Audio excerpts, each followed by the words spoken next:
ஒரு காலத்தில் ஒரு சிறிய கிராமத்தில் சுயநலமான ஒரு விவசாயி வாழ்ந்து வந்தான். அவன் மிகவும் உழைப்பாளி.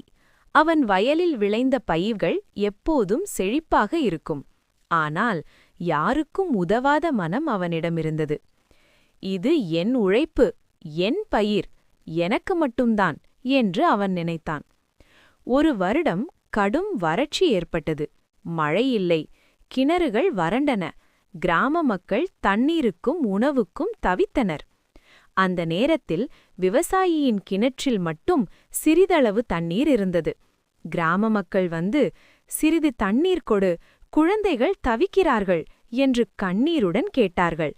ஆனால் அந்த விவசாயி, "நாளைக்கு எனக்கே போதாமல் போனால்" என்று சொல்லி கதவை மூடிவிட்டான்.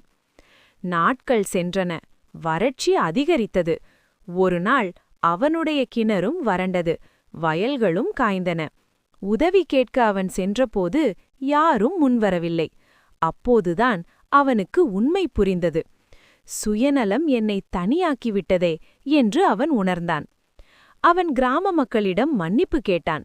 "இனிமேல் அனைவருடனும் பகிர்ந்து வாழ்வேன்" என்றான். சில நாட்களில் மழை பெய்தது. கிராம மக்கள் ஒன்றிணைந்து அவனுடைய வயலை மீட்டனர். அந்த நாள் முதல் அந்த விவசாயி கருணையுள்ள நல்ல மனிதனாக மாறினான்.